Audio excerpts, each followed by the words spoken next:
Oi, meus queridos, tudo certinho com vocês? Eu espero que sim. Eu me chamo Kira e hoje eu tô aqui para fazer resenha desse livro, que é um livro bem famoso, que se chama O Morro dos Ventos Uivantes, né? Ele foi escrito pela Emily Brontë. Esse livro, gente, ele quando foi escrito, né, e publicado e tal, a primeira vez, foi em 1847. Uma curiosidade, quando a Emily publicou esse livro, ela teve que usar um nome fictício, né? Porque naquela época não era comum que as mulheres escrevessem livros, né?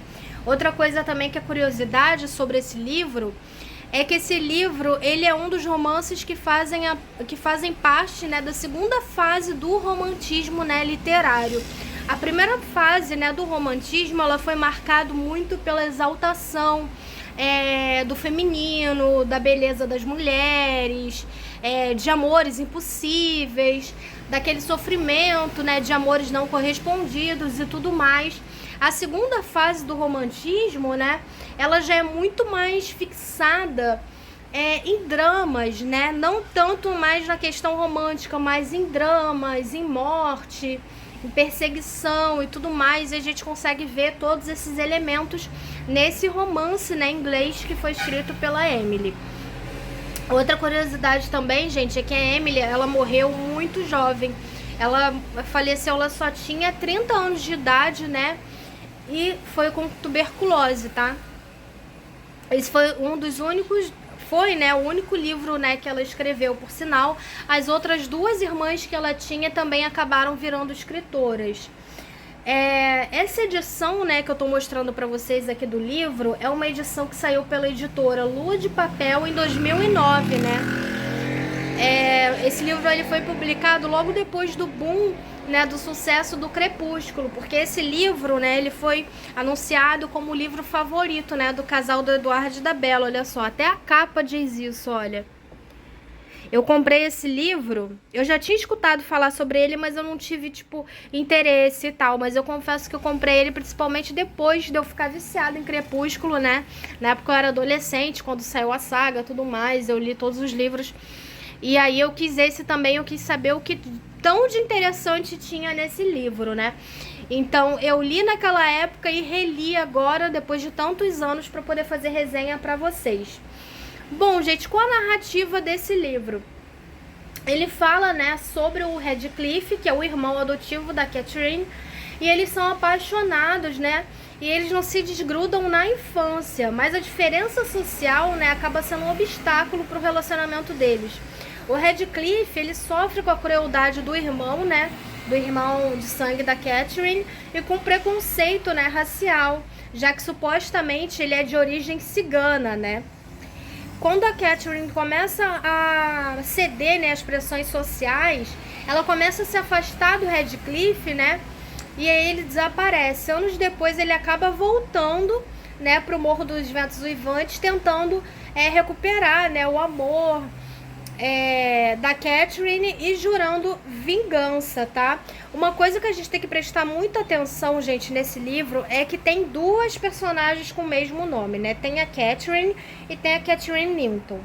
A primeira Catherine do livro, o nome dela se chama Catherine Anne Shaw. Não sei se é assim que se pronuncia o sobrenome dela, né? Que é a Catherine, que é a irmã, né, de consideração do Radcliffe, né?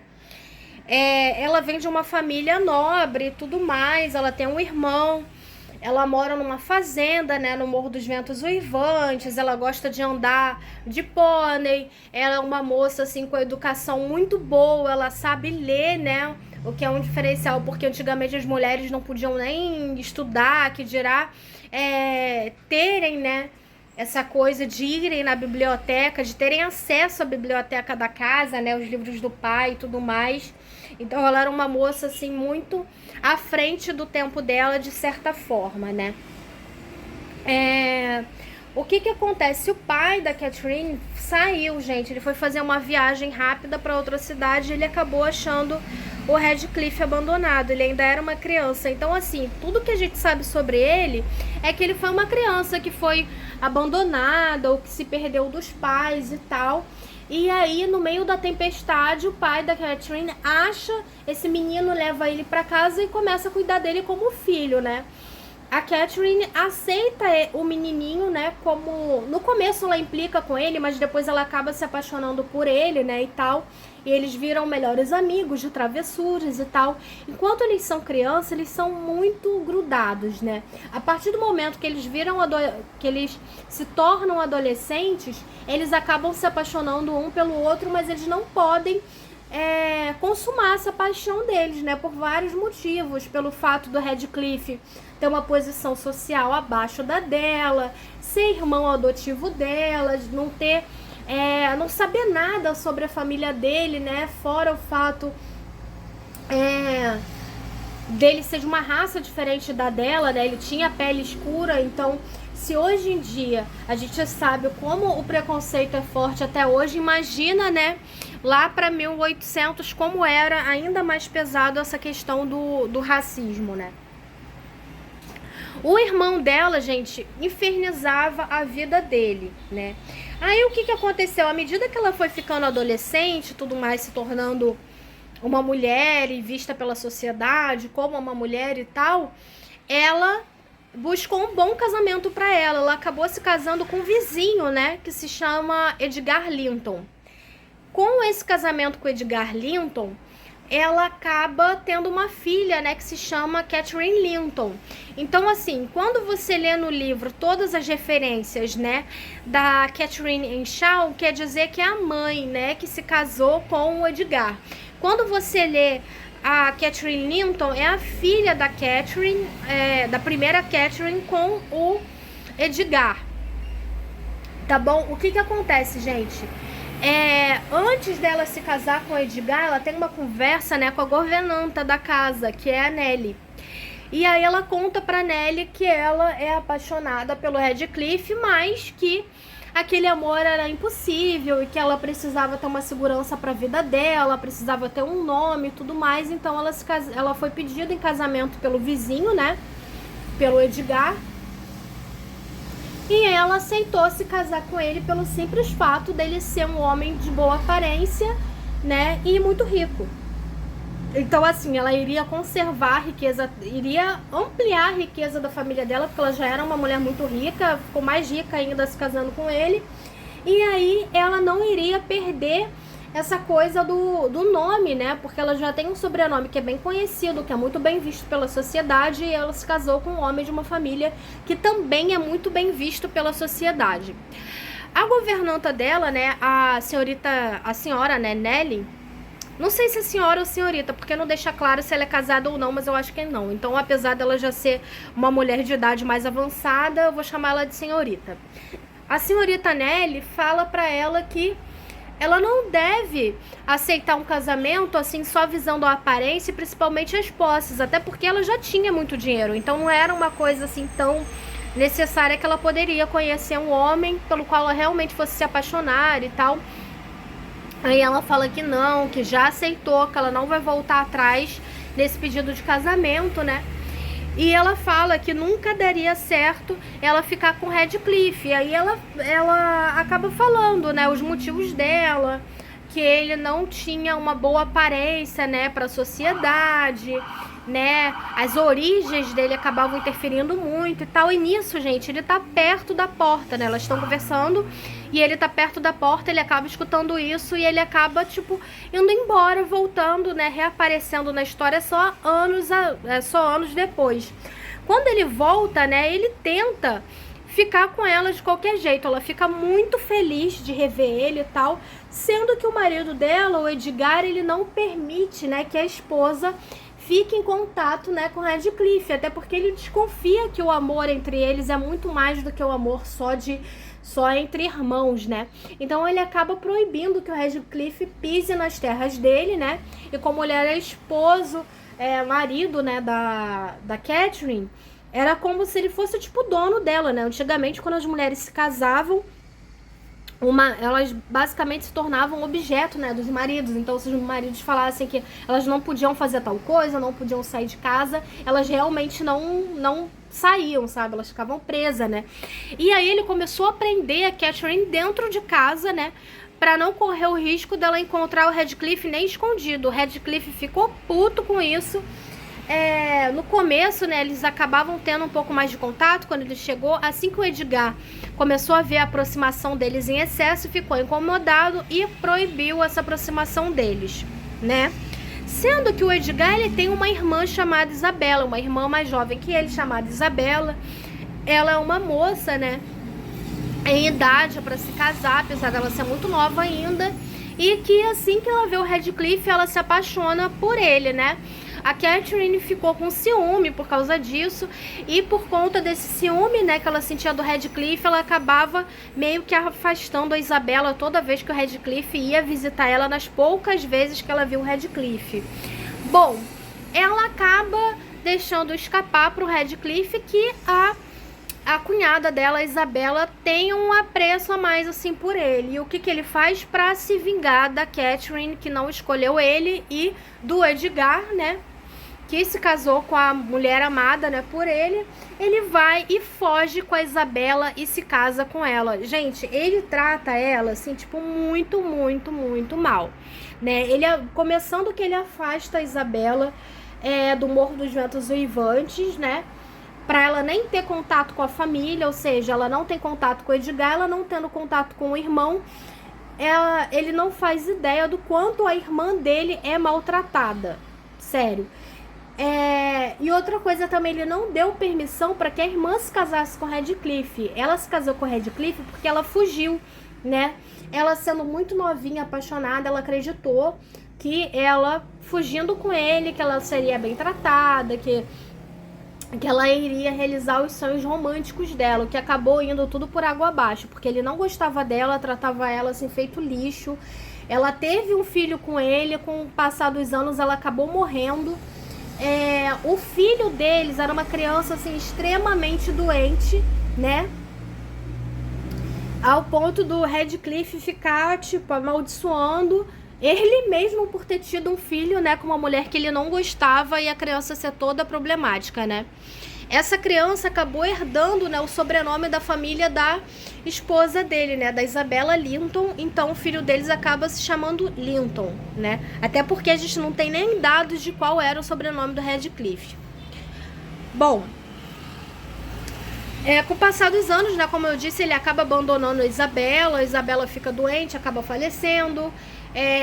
Ele acaba tendo que ficar com a guarda do filho dele, que ele sempre desprezou e tal, que era uma criança muito doente e tudo mais. Com o passar dos anos, gente,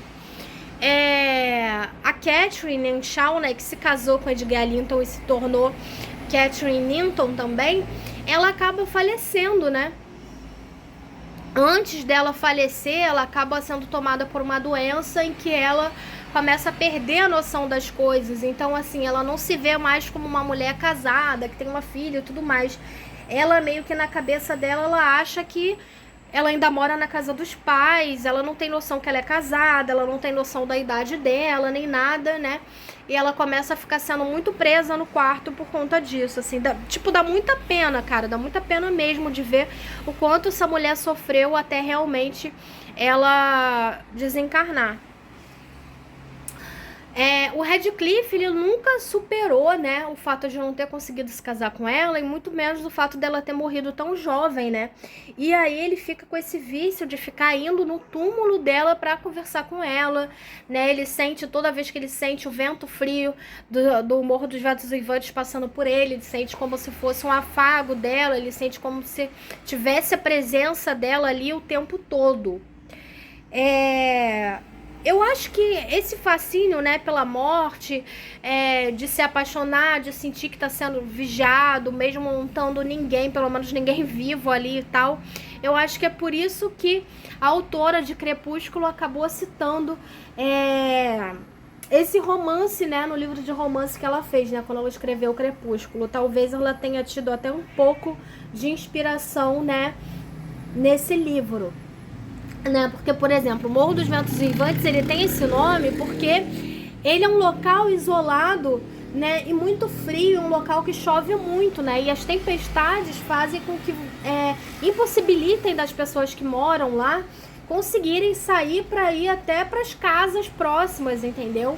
E faz muito barulho do vento. Então é por isso que se chama Morro dos Ventos Uivantes e tal, né? E se a gente for ver a cidade da Bela, né? Que a Bela Swan se muda, é uma cidade que também é afastada, muito afastada, e que chove muito, e que tem esse clima mais frio, mais melancólico e tudo mais. Então eu acho que a Stephenie Meyer acabou pegando um pouco dessa inspiração. Bom, para se vingar do Edgar, o que o Radcliffe faz? Ele faz a Catherine Linton, né, que é a filha da Catherine, se apaixonar e se casar pelo filho dele, né, o imprestável do Linton. Gente, eu chamo ele de imprestável porque o cara é realmente imprestável, assim. Eu não tô falando isso porque ele é um homem, que ele é doente, que ele não tem tanta boa aparência e tudo mais, não é por isso, mas é porque ele não tem personalidade, ele é uma pessoa extremamente egoísta, né? Ele cresceu sendo um homem sempre doente, sendo sempre paricado e cuidado por todo mundo. Então ele não tem um pingo de empatia. Ele não reconhece em nada tudo, né, que a Catherine Linton fez por ele, né? De ir visitar ele, mesmo desrespeitando a ordem do pai dela, de não ir para a fazenda do Radcliffe, tal lá escondido e tudo mais. Acontece muita coisa, gente, muita coisa. Para vocês terem noção, o pai dela morre, né? O Edgar acaba morrendo. Ela fica, né, sob a supervisão do tio dela, né, que é o Radcliffe. Ela acaba se casando com o Linton, né, que é o filho do Radcliffe. O Linton, com o tempo, acaba morrendo, né, até porque ele não tinha saúde pra nada, né, o casamento deles praticamente não é nem consumado. Ela só mora na mesma casa, dá a entender, né, que não é consumado, que ela só mora na mesma casa, né, e assim... o Radcliffe, ele maltrata ela o tempo todo, gente. Ele deixa ela com fome, ele deixa ela passar frio, isolada até dos empregados da casa, para ela realmente ficar doida, assim, de não ter ninguém para conversar, né? E esses maus tratos já existiam quando o filho dele ainda era vivo. Assim que o filho dele morre, aí mesmo que ele passa a tratar ela ainda pior, assim, é muito, tipo, muito triste, né? A Catherine, ela só consegue realmente saber o que é ter uma vida melhor e o que é ser dona do próprio nariz quando o marido dela, né, o Linton, morre e o Radcliffe morre. O Radcliffe, ele também tem muita raiva da Catherine, porque em muitos momentos ele lembra a Catherine que é a mãe dela, porque ele foi apaixonado. Então muitas vezes ele desconta toda a raiva, né, todo o rancor e mágoa que ele tem por não ter sido escolhido por ela, na filha dela, sabe? Que é uma coisa assim muito triste de se ver. Eu sinceramente, apesar de ser um livro de romance, eu não achei ser um livro de romance no sentido assim romântico. Eu achei até que tem dramas e tragédias assim até demais nesse livro. Eu não lembrava de todos esses detalhes do livro, né? Porque eu li ele quando eu era adolescente, agora eu tô lendo ele, reli ele pra fazer resenha pra vocês quase 15 anos depois. Então, assim, muita coisa eu acabei relembrando lendo mesmo. É um livro que vale a pena ser lido, porque ele é um livro muito bem escrito, muito bem amarrado. Você vai vendo, assim, como a história de um personagem acaba tendo contato com a de outro e vai entrando, assim, sabe, se entrelaçando. E aí você vai conhecendo cada vez mais sobre a vida, sobre os sentimentos de cada um dos personagens. Alguns você cria raiva, outros você torce para ter um final feliz, né? Então, assim, é um livro que vale muito, muito a pena ser lido e que eu gostei bastante. Muito provavelmente daqui a uns anos, né, quando eu esquecer de novo, eu vou acabar relendo. Bom, eu espero que vocês tenham gostado da resenha, né, e do resumo do livro de hoje. Não esquece de curtir o vídeo, compartilhar com um amigo ou amiga, né, que gosta desse tipo de conteúdo. E se inscrever no canal para mais dicas. A observação, né? Para vocês que querem saber se o Radcliffe ele fica ou não com a Catherine, mesmo depois do falecimento dela, ao que parece na passagem, né, da história e tudo mais, parece que quando ele tá prestes a morrer, que ele começa a ficar muito doente, começa a não querer nem se alimentar, ele passa a ver o espírito da Catherine na casa, né? Então os empregados da casa começam até a ficar com medo de atender ele e tal, porque sempre acham que ele tá, tipo, que ele começa a ficar muito feliz, a não querer comer e tal, a dar uns passeios suspeitos à noite, de madrugada, pegando friagem e tal.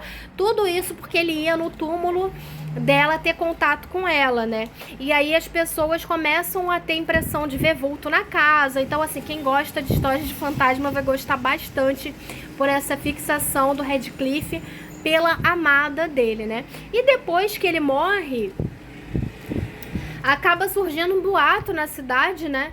E no Morro dos Ventos Uivantes, que o espírito dele caminha junto com o espírito de uma mulher, né? No caso, as pessoas que veem o vulto deles passando no Morro dos Ventos Uivantes não sabem exatamente que mulher é.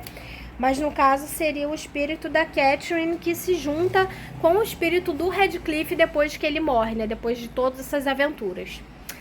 E é isso. Beijo, meus queridos. Fiquem com Deus e até a próxima.